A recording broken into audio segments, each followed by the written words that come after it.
सभी प्रभु प्रेमियों को मेरा प्यार भरा राधे राधे। इस वीडियो में हम बात करेंगे आमला एकादशी की। आमला एकादशी के विषय में कहा जाता है कि युधिष्ठिर ने जब भगवान श्री कृष्ण से पूछा कि हे कृष्ण, फागुन मास के शुक्ल पक्ष की एकादशी का क्या नाम है और इसका महत्व क्या है, तो भगवान श्री कृष्ण कहते हैं, हे राजन, इसे आमला एकादशी के नाम से जाना जाता है और इसका बड़ा प्रभाव, बहुत महात्म है इसका। इसके कथा भी आती है पुराणों में। वैसे तो ये कथा और भी बहुत विस्तार से कही गई है कि राजा मानधाता को जब इस बात की पाते तो उन्होंने वशिष्ठ जी से ये सब कथाएं पूछी हैं और वशिष्ठ जी ने कथा सुनाते सुनाते एक कथा सुनाई थी कि एक शिकारी था जो शिकार करने के लिए वन में गया था। उस दिन उसके हाथ में कुछ पड़ा नहीं था और जब उसके हाथ कुछ नहीं लगा तो वो सारे दिन व्रत रहा और रात्रि में उसी वन में वो एक जगह ऐसी जाके बैठ गया जहां सभी लोग एकादशी का व्रत करके रात्रि का जागरण कर रहे थे, तो वो भी बैठ गया वहां। जानबूझ के नहीं किया था, लेकिन वो बैठ गया और जब वहां बैठ गया तो वो दिन भर कुछ खाया नहीं, तो व्रत हो गया, रात्रि में जागरण हो गया। इसके कारण उस राजा को, उस शिकारी को शरीर छोड़ने के बाद में जो अगला जन्म मिला वो एक राजा का जन्म उसको प्राप्त हुआ और राजा के रूप में वो एक बहुत ही, वो बड़ा बलवान था, सूर्य के समान तेज था, नारायण भगवान के समान शक्ति थी और बहुत विशाल राज्य का वो राजा बना था। धार्मिक था, उसके बावजूद भी वो धार्मिक था। लेकिन कुछ लोगों से उसकी, एक दिन वो शिकार खेलने के लिए गया था तो जो अधर्मियों का, क्योंकि जब अच्छा आदमी होगा तो अधर्म का ना बुरा करेगा, तो अधर्म को मिटाना चाहेगा, तो कुछ मलेच्छों ने उसके ऊपर आक्रमण किया सोते हुए और उस पर शस्त्रों का, क्योंकि अकेला था वहां, तो शस्त्रों का प्रहार कर रहे थे, प्रकोप कर रहे थे। लेकिन उस समय माँ भगवती साक्षात एकादशी प्रकट हुई और उस एकादशी माँ ने प्रकट होकर उस शिकारी की रक्षा की। आप समझ रहे हैं, एकादशी का इतना बड़ा महात्म्य है, इतना बड़ा महात्म्य है और बहुत सुंदर सुंदर कथाएं पुराणों में भी इसकी कथा का बहुत सुंदर वर्णन आता है। आमला एकादशी का व्रत फागुन मास में शिवरात्रि और होली के बीच मनाया जाता है। इस दिन आमला वृक्ष का विशेष महत्व होता है। भगवान विष्णु को आंवल अत्यंत प्रिय है, मतलब आमला बहुत ही प्रिय है। भगवान विष्णु उसे बहुत प्रेम करते हैं। स्कंद पुराण में आमला एकादशी के व्रत करते हुए बताया गया है कि यह व्रत सभी पापों को नष्ट कर देता है, व्यक्ति के सौभाग्य को जगाता है। ब्रह्मांड पुराण में बताया गया है कि इस व्रत को करने से सभी दुख समाप्त होते हैं और अशुभों का नाश होता है, शुभता प्रकट होती है। इसलिए आमला एकादशी को रंगभरी एकादशी भी कहते हैं। आमली एकादशी पर 3 शुभ संयोग भी बन रहे हैं। सर्वार्थ सिद्धि योग, शोभन योग और पुष्प नक्षत्र संयोग बन रहा है, तो सभी संयोग अत्यंत शुभ माने जाते हैं। तो हम सभी को ये व्रत करना चाहिए और इसी दिन हमें पूर्णतः दान पुण्य भी करना चाहिए। गायों के लिए कुछ हरा चारा खिलाना चाहिए, गुड़ खिलाना चाहिए, ब्राह्मणों को भी भोजन कराना चाहिए द्वादशी के दिन पारायण करके, आदि आदि शुभ है। तो रंगभरी एकादशी के दिन आमला एकादशी है, आप लोग सब व्रत आमला एकादशी का व्रत रखें, प्रातः काल उठें, संकल्प करें, राधा कृष्ण की, सीताराम जी की, लक्ष्मी नारायण जी की पूजा करें, पीले वस्त्रों को पहने जो बहुत ज्यादा शुभ होता है, पीले वस्त्रों को पहने, आमला अवश्य ग्रहण करें और आमला भगवान को भी भोग लगाएं और उसको प्रसाद के रूप में स्वयं भी पाएं। तो आमला का वृक्ष, आमला का फल दोनों ही बहुत शुभ, भगवान को प्रिय लगते हैं। हमसे ये प्रश्न करते हैं, हमारी एकादशी बाद में क्यों आती है? कुछ लोग पहले एकादशी रहते हैं।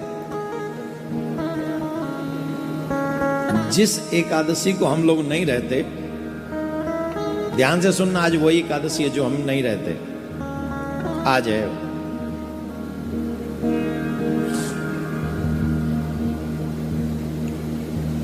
जिस एकादशी में 10वीं स्पर्श करे,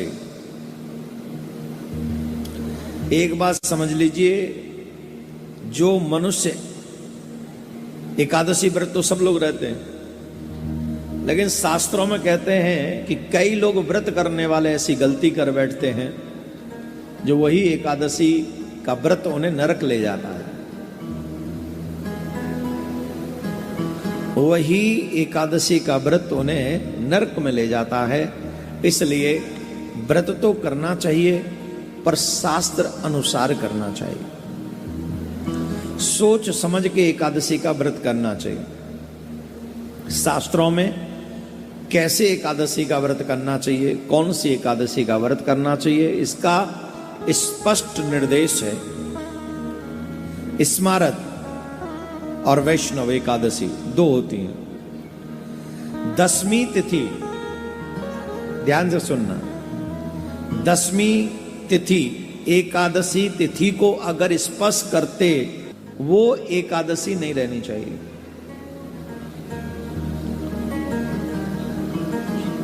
आपने देखा होगा मोस्टली कई बार ऐसा होता है कि दसवीं में एकादशी प्रारंभ होती, स्पर्श हो जाता दोनों का। तो वो एकादशी जिसमें दसवीं तिथि का स्पर्श हो, वो एकादशी का व्रत निषिद्ध है। एकादशी तिथि द्वादश तिथि का भी स्पर्श करती हो, अगर जैसे एकादशी हम व्रत कर रहे हैं और उसमें द्वादशी स्पर्श हो रहा हो, तो वही उत्तम एकादशी का व्रत माना गया है, श्रेष्ठ एकादशी का व्रत माना गया है। जो मोस्टली हम लोग रहते हैं। भविष्य पुराण में कहा गया है कि सूर्योदय के पहले 4 दंड काल यानी 1 घंटा 36 मिनट यदि दसवीं नाम मात्र भी रहती है तो भी वह एकादशी उपवास करने के योग्य नहीं है। स्कंद पुराण में है, उमा महेश्वर संवाद में ऐसा वर्णन आता है, जो दसवीं युक्त एकादशी करता है वो निश्चय ही नरक जाने की इच्छा करता है। ये हम नहीं कह रहे हैं, बाबा भोलेनाथ मां पार्वती को उमा जी से महेश्वर कहते हैं। जो दसवीं से स्पर्शित एकादशी है, जो मनुष्य उस व्रत को करता है, वह नरक जाने की इच्छा रखता है। ब्रह्म पुराण में आता है कि धृतराष्ट्र के 100 पुत्रों का नाश हो गया। उसके पीछे एक रीजन ये भी था,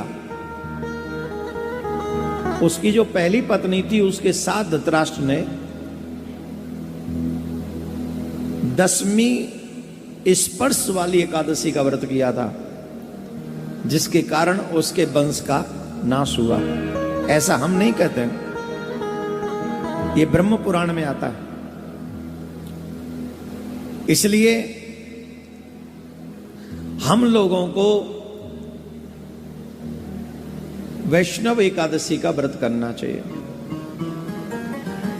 जो चाहे उसमें द्वादशी स्पर्श हो जाए, इवन त्रयोदशी भी कहीं स्पर्श होती हो, द्वादशी बहुत कम समय के लिए द्वादशी रही और त्रयोदशी भी, वो तो श्रेष्ठतम श्रेष्ठ एकादशी का व्रत माना गया है। इसलिए ये संदेह कभी नहीं करना चाहिए। और जो शास्त्र 3 पुराणों का वर्णन किया मैंने आपके आगे इसमें, इसलिए आप हमेशा कंफ्यूजन में रहने वाले लोगों को चाहिए कि वह हमारे फेसबुक पेज इत्यादि को लाइक कर लें। उस पर पहले डाल दिया जाता है, यूट्यूब वगैरह पे भी डाल दिया जाता है। ट्विटर पे तो शायद नहीं डलता है मुझे नहीं पता, पर फेसबुक पे डलता है, ये मुझे पता है। तो आप लोग सारे सोशल मीडिया में जितने भी सोशल मीडिया स्टेज हैं, पेज हैं, उन सबको लाइक करके इन सब धर्म के कार्य को आगे बढ़ाएं। सनातन